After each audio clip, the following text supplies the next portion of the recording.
The patriarchs visit the children of the Midday, and so they came safely to the children of the Midday, who when they caught sight of them left everything and rushed to welcome the Archpatriarch with a dignified reception.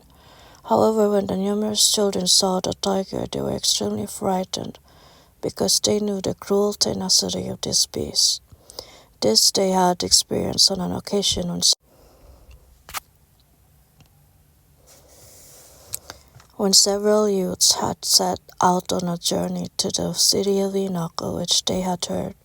Although the beast was not allowed to hurt them, it could discourage them through its ferocious appearance and fury in its movements, and thus keep them from their folly. But it demonstrated its strength by attacking before their eyes an ox, that is, a giant aurochs, rushing out of the thicket and eating it up completely. This scene caused a few keen travelers to turn back and spoiled their pleasure in traveling also for the future, all the more so since the leader of the small party was hit hard by the tiger's tail. In view of this lesson, the children feared this beast and were amazed to see a smile sit on its back unafraid and be comfortably carried by it. When Adam saw their fear, he said to Enoch, "Behold, the children are scared of a smile's mighty carrier. Go and strengthen them in the name of the Lord, so that they may no longer be frightened, and come closer to us to receive my blessing. Amen."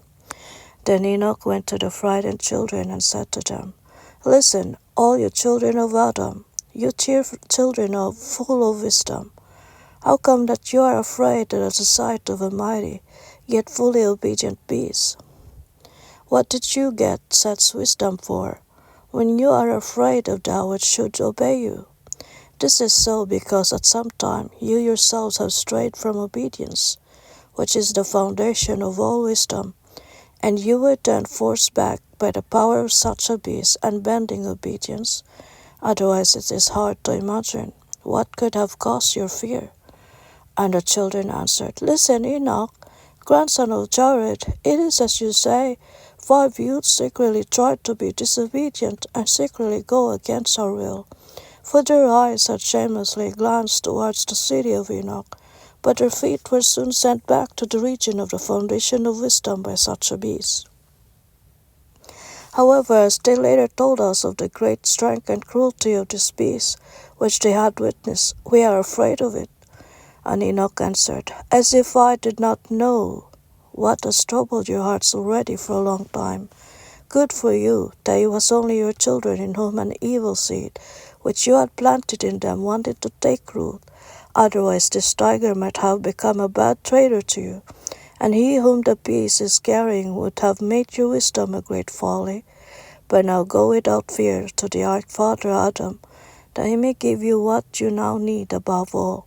And so take courage in the name of the Lord, and follow me unafraid. Amen." And promptly one group after the other went to Adam, where they fell down, and Adam blessed them. When they had all received the blessing, Enos was asked to tell them to rise. When this had happened, according to old custom, they brought fruit, bread, milk, and honey, which they handed to Adam and his grandsons. And they touched it all, praised me for such gifts to the children, and then bade them step back about 30 feet so that Enoch might again speak for this Midday region some words out of the depth of life in God. However, when these children of the Midday wanted to step back, the tiger began to roar so mightily that the earth shook under their feet, and the Midday children sank down for fear and began to anxiously call for help. And Adam himself turned to Enoch and asked him what this meant. Seth and the others did the same, for with the exception of Enoch and a smile, no one understood the behavior of the tiger. For Enoch understood it out of me, and his disciple out of Enoch, and therefore kept sitting calmly and unafraid on the back of the roaring beast. Then Enoch turned respectfully to Adam and said, "O Father, if you wish it, touch the tongue of the beast, and it will tell you why it roars so mightily." Said Adam, "Enoch, is then my finger more powerful than yours?" And Enoch replied, "Father, Your finger is out of God, but mine only out of you. Therein lies the might of your finger for the glorification of the name of Jehovah. So Adam touched the tongue of the beast, which then immediately mightily sounded the following intelligible words: Adam, you great end and beginning of all creation out of the hand of God. Behold, the ones you bade step back have a blind obedience, but their will is sinning in this blindness. Therefore awaken first of all the faithfulness in their hearts, and make their will modest. Only then see what fruit the midday will bring you. But if you wish to partake of a spiritual meal, do not bid your children step back, for when I have a meal, I do not drive my children away, and I am only a tiger. Amen. Here, Amen.